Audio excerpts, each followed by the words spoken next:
नमस्कार, KP news के Karnataka bulletin में आपका स्वागत है। मैं हूं पूजा आपके साथ। चलिए शुरू करते हैं आज की खबरों का सिलसिला। उससे पहले एक नजर आज के मुख्य समाचारों पर डालते हैं।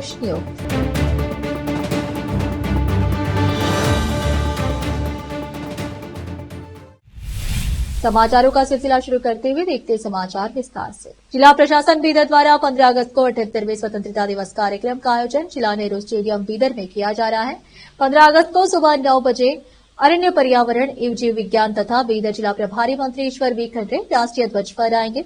फिर मंत्री सलामी स्वीकार करेंगे। इसके बाद वह स्वतंत्रता दिवस के बारे में संदेश देंगे और जनता को संबोधन करेंगे। इसके बाद स्कूली बच्चों द्वारा विभिन्न सांस्कृतिक कार्यक्रम आयोजित किए जाएंगे।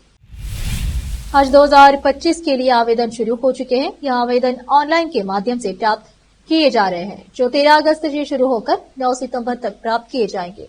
इस संबंध में बीदर जिले में रही अंजुमन खादिम उल हुजाज, जो हर साल हज के फॉर्म निःशुल्क भरकर हज यात्रियों की सेवा करती है, वह कल गुरुवार को बीदर शहर की जामिया मस्जिद परिसर में रहे अंजुमन के कार्यालय में फॉर्म की शुरुआत करने की बात कर्नाटक हज समिति के सदस्य एवं अंजुमन के कार्यदर्शी सैयद मंसूर खादरी ने कही है। इस मौके पर अंजुमन के उपाध्यक्ष अयाज उल हक, महासचिव अब्दुल मुक्तेदार, ताज मोहम्मद शरीफ, सैयद नजीर खादरी, सैयद आसिफ हुसैन, अब्दुल वाजिद सहित अन्य उपस्थित थे। हैदराबाद कर्नाटक कल्याण कर्नाटक राज्य का सबसे पिछड़ा क्षेत्र है। यह हिस्सा शैक्षणिक आर्थिक रूप से पिछड़ा हुआ है। सामाजिक व्यवसायिक दृष्टि से यह अत्यंत पिछड़ा क्षेत्र है। हमारे क्षेत्र के सर्वांगीण विकास के लिए भारत के संविधान का 58वां संशोधन नियम 2012 1 जनवरी 2013 को आर्टिकल 371 जे हैदराबाद कर्नाटक राज्य के विकास के लिए लागू हो गया है। लेकिन यह दुखद बात है कि हैदराबाद के कर्नाटक भाग के छात्र और सरकारी कर्मचारी आवश्यक सुविधाओं के बिना संघर्ष कर रहे हैं। घनवेटा राज्य के राज्यपाल को कल्याण कर्नाटक मेडिकल के सभी निजी कॉलेजों में लोगों को न्याय प्रदान करना चाहिए। इंजीनियरिंग, एजी, डेंटल, पैरामेडिकल, डिप्लोमा इत्यादि 80% कॉलेजों में स्थानीय लोगों को प्रवेश देने का आदेश दिया जाना चाहिए। सरकारी कर्मचारियों को पदोन्नति न देना अनुचित है। इसे सुधारा जाना चाहिए और पदोन्नत किया जाना चाहिए। कल्याण कर्नाटक को छोड़कर 24 जिलों में 0.8% भर्ती और पदोन्नति आरक्षित प्रदान किया जाना चाहिए। अग्रगामी विचारकों के मंच ने एक ज्ञापन सौंपा है। इस अवसर पर प्रदेश अध्यक्ष साइबर्णा जमादार, जिला अध्यक्ष दिलीप वर्मा, अमरेशन कामनाकेरी, श्रीनिवास गुत्तेदार, यशवंतराव सूर्यवंशी, घाड़प्पा एनती, डीएस आदलगी, विजय कुमार मठपति, धनराज प्रमलखेड़, चन्नावीरा जडगुरु मठ, प्रकाश पट्टेदार उपस्थित थे। योगते समाचारों का सिलसिला एक ब्रेक के लिए, जल्द लौटते हैं ब्रेक के बाद।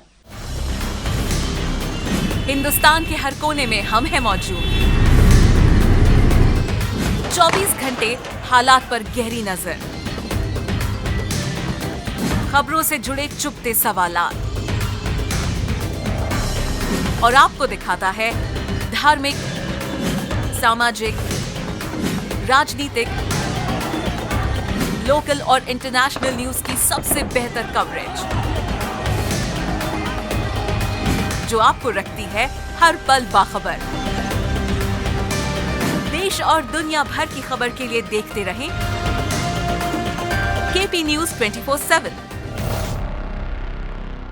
नूर एजुकेशन ट्रस्ट बीदर की ओर से चलाए जाने वाला Noor MEd and BEd college Bidar, recognised by NCTE Delhi and affiliated to Bidar University, Bidar. Admission are open for the academic year 2023-24. विशेषज्ञ और सक्षम शिक्षकों द्वारा शिक्षा प्राप्त करने के लिए नूर एमएड एंड बीएड कॉलेज में दाखिला लें और शांत वातावरण में शिक्षा प्राप्त करें। बीदर शहर में बेहतर शिक्षा का एकमात्र केंद्र Noor MEd and BEd college, Shahpur gate, Bidar. Phone numbers 9945283920, 8482221297। आज के इस कॉम्पिटिटिव दौर में बच्चों को अच्छी शिक्षा, अच्छा ज्ञान और अच्छे प्रतिभाओं की बेहद जरूरत है। इसके बिना बच्चों का अच्छे नागरिक बनना नामुमकिन है। अच्छी शिक्षा और अच्छा ज्ञान अच्छे स्कूल और कॉलेज ही दे सकते हैं। बीदर शहर में ऐसी ही बेहतर शिक्षा और ज्ञान देने वाले स्कूल और कॉलेज शरण बसप्पा अप्पा के नाम पर चलाए जा रहे हैं, जहां केजी से लेकर पीजी तक हर कोर्स उपलब्ध है। Lingaraj Appa engineering college Bidar AICTE approved and BTU affiliated, जहां पर सभी प्रकार के इंजीनियरिंग कोर्सेज उपलब्ध हैं। और इसके अलावा MBA के सभी कोर्सेज यहाँ पर उपलब्ध हैं। एडमिशन ओपन हो चुके हैं। एडमिशन के लिए प्रिंसिपल डॉक्टर वीता पाटिल से संपर्क करें। Contact number 8792506036, 9739555023, 9986291615। उसी तरह Channabasamma BCA and BCom college AICTE approved, Goranalli Bidar. Admissions के लिए प्रिंसिपल डॉक्टर सतीश प्रतापपुर से संपर्क करें। कॉन्टैक्ट नंबर 9916464964, 8792506036 और शरण Basaveshwara residential PU college. Admissions के लिए कॉन्टैक्ट नंबर 9741213165, 9945571908, 8310108585, 9880388838। इसके अलावा Sharan Basava public school Goranalli Bidar affiliated to CBSE। Contact number 9742082996, 9945571908, 8050274555। इन सभी स्कूल और कॉलेजों में विशेषज्ञ शिक्षकों द्वारा बेहतर शिक्षा दी जाती है और छात्रों की प्रतिभाओं को बढ़ाया जाता है। यहाँ पर विशाल क्लासरूम्स के अलावा सभी सुविधाएं उपलब्ध हैं। खुले और बेहतर वातावरण में शिक्षा दी जाती है। अपने बच्चों को शिक्षा और ज्ञान का बेहतर तोहफा देना चाहते हैं तो इन स्कूलों और कॉलेजों में एडमिशन करवाकर अपने बच्चों को भविष्य के अच्छे और शिक्षित नागरिक बनाएं। आज ही अपने बच्चों का एडमिशन करवाइए और बच्चों के भविष्य को उज्जवल बनाइए। ब्रेक के बाद आपका स्वागत है। आइए देखते हैं अन्य समाचार। कर्नाटक के उप मुख्यमंत्री DK शिवकुमार ने बुधवार को कहा है कि सरकार उन लोगों के खिलाफ शिकायतों पर गौर करेगी जो माल एवं सेवा कर तथा आयकर का भुगतान करते हैं लेकिन फिर भी कांग्रेस सरकार द्वारा शुरू की गई गारंटी योजनाओं के तहत लाभ उठा रहे हैं। उन्होंने यह भी कहा कि गारंटी योजनाओं में परिवर्तन करने या उन्हें समाप्त करने का कोई प्रश्न ही नहीं उठता। शिवकुमार ने संवाददाताओं से कहा कि कांग्रेस के प्रदेश अध्यक्ष के तौर पर मैं कह रहा हूं कि मुख्यमंत्री सिद्धरामैया ने कहा है कि किसी भी कारण से गारंटी योजनाओं में बदलाव या उन्हें खत्म करने का सवाल ही नहीं उठता। उन्होंने कहा कि ऐसी शिकायतें हैं कि कुछ लोग जिनकी आय ज्यादा है वे इसका लाभ उठा रहे हैं। हम इसकी समीक्षा करेंगे। बस इतना ही। ऐसी शिकायतें हैं कि जो लोग आयकर और GST का भुगतान कर रहे हैं वे इसका लाभ उठा रहे हैं।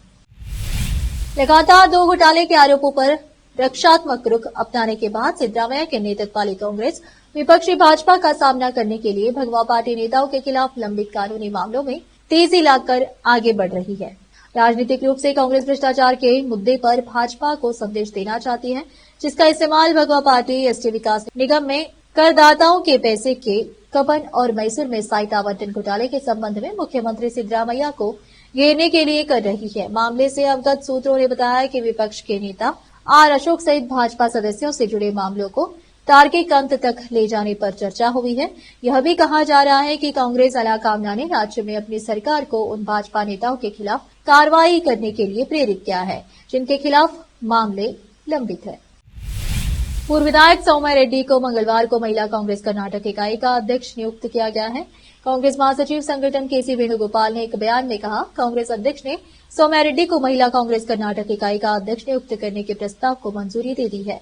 रेड्डी इससे पहले 2018 में जयनगर से कर्नाटक विधानसभा की सदस्य चुनी गई थी। हालांकि वह मई 2023 में कर्नाटक में हुए विधानसभा चुनाव में महज 16 वोटों से हार गई। उन्होंने हाल ही में बेंगलुरु दक्षिण सीट से लोकसभा चुनाव लड़ा था और भाजपा के तेजस्वी सूर्या से हार गई।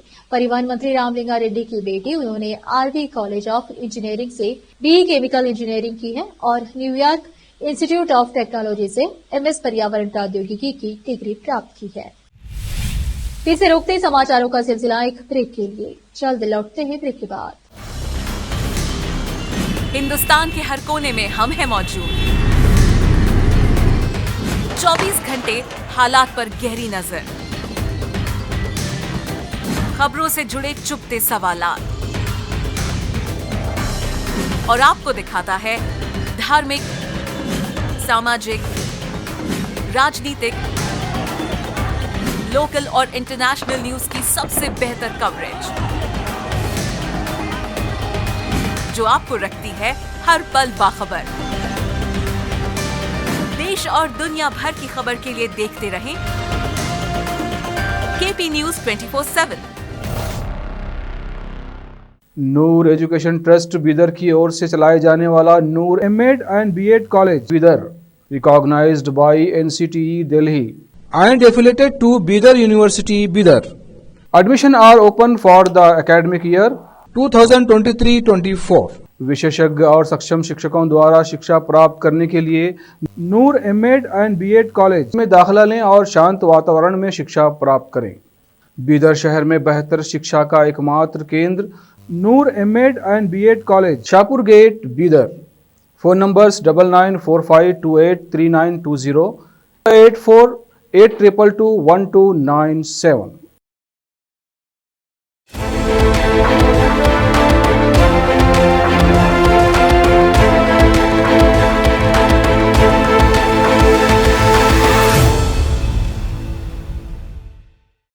ब्रेक के बाद आपका स्वागत है। आइए देखते हैं अन्य समाचार। कर्नाटक भाजपा अध्यक्ष बीवाई विजेंद्र ने मंगलवार को कहा कि उन्हें पार्टी नेताओं के एक वर्ग द्वारा राज्य में कांग्रेस सरकार के खिलाफ एक और पदयात्रा निकालने की योजना पर कोई आपत्ति नहीं है। उन्होंने कहा कि यदि पार्टी का केंद्रीय नेतृत्व इसकी मंजूरी दे तो वे अपने कार्यक्रम पर आगे बढ़ सकते हैं। भाजपा नेताओं का एक समूह जो विजेंद्र और उनके पिता वरिष्ठ नेता बीएस येदियुरप्पा के राज्य इकाई पर नियंत्रण से असंतुष्ट बताया जा रहा है। उन्होंने महर्षि वाल्मीकि अनुसूचित जनजाति विकास निगम घोटाले और कांग्रेस सरकार द्वारा अनुसूचित जाति अनुसूचित जनजाति के कल्याण के लिए निर्धारित धन को गारंटी योजनाओं में कथित रूप से हस्तांतरित करने के मुद्दे को उजागर करने के लिए एक पदयात्रा आयोजित करने की योजना बनाई है। यह योजना भाजपा और जेडीएस के संयुक्त विपक्ष द्वारा बेंगलुरु से मैसूर तक एक सप्ताह तक चले विरोध मार्च के तुरंत बाद आई है, जिसमें विजयेंद्र के नेतृत्व में कथित मैसूर शहरी विकास प्राधिकरण मूडा साइट आवंटन घोटाले को लेकर प्रधानमंत्री सिद्धरामैया के इस्तीफे की मांग की गई थी, जो 10 अगस्त को समाप्त हुआ। एक छात्र सहित दक्षिण कन्नड़ के 3 लोगों को नई दिल्ली में स्वतंत्रता दिवस समारोह में भाग लेने के लिए आमंत्रित किया गया है। पीएम श्री कुवेम्पु शतमानोत्सव शक्तिनगर में अपग्रेडेड सरकारी उच्च प्राथमिक विद्यालय नालियापादू में सहायक शिक्षक श्वेता के और कक्षा 8 की छात्र पूर्वी शेट्टी और पिरुवई ग्राम पंचायत अध्यक्ष नेफिसा को निमंत्रण मिला है। कर्नाटक में 4 PMSHRI स्कूलों का चयन किया गया है, जिनमें से कुवेम्पु शतमानोत्सव upgraded government high primary school को दक्षिण कन्नड़ का एकमात्र स्कूल होने का गौरव प्राप्त है। पुलिस ने बताया कि 2 सप्ताह से अधिक समय के बाद बुधवार को नौसेना, राष्ट्रीय आपदा प्रतिक्रिया बल और अन्य एजेंसियों ने केरल के लॉरी चालक अर्जुन और 2 अन्य लोगों का पता लगाने के लिए पूर्ण खोज अभियान फिर से शुरू कर दिया। ये लोग उत्तर कन्नड़ जिले के शिरूर गांव में भूस्खलन के बाद लापता हो गए थे। 16 जुलाई को राष्ट्रीय राजमार्ग 66 पर हुई इस घटना में 8 लोगों की मौत हो गई थी। उन्होंने बताया कि प्रतिकूल मौसम, नदी की तेज धारा और अन्य कारणों से 28 जुलाई को खोज अभियान रोक दिया गया था। अदालत ने बुधवार को रेणुका स्वामी हत्या मामले में आरोपी कन्नड़ अभिनेता दर्शन युगदीप, उनके मित्र पवित्रा गौड़ा और अन्य की न्यायिक हिरासत 28 अगस्त तक बढ़ा दी। दर्शन और पवित्रा सहित सभी 17 आरोपियों को बेंगलुरु और तुमकुरू जेलों से वीडियो कॉन्फ्रेंसिंग के जरिए मैजिस्ट्रेट के समक्ष पेश किया गया, जहां वे बंद है क्योंकि आज उनकी न्यायिक हिरासत समाप्त हो गई। न्यायिक हिरासत की अवधि का विस्तार कामाक्षी पालिया पुलिस द्वारा दायर रिमांड आवेदन के बाद किया गया है, जिन्होंने अपनी जांच जारी रखने के लिए अधिक समय का अनुरोध किया था। अधिकारियों का दावा है कि सभी आरोपियों को अपराध से जोड़ने वाले पर्याप्त सबूत मौजूद है और चल रही जांच में उनकी संलिप्तता की जांच की जा रही है। अपराध स्थल से एकत्र किए गए प्रमुख वैज्ञानिक साक्ष्य फॉरेंसिक साइंस लैबोरेटरी FSL को भेजे गए हैं, लेकिन अंतिम रिपोर्ट अभी भी लंबित है। मामले का विस्तार हो गया है, अतिरिक्त आरोपों और मामलों की जांच चल रही है, जिससे आगे न्यायिक पर्यवेक्षण की आवश्यकता है। फिर से एक नजर मुख्य कांग्रेस के अध्यक्ष नियुक्त।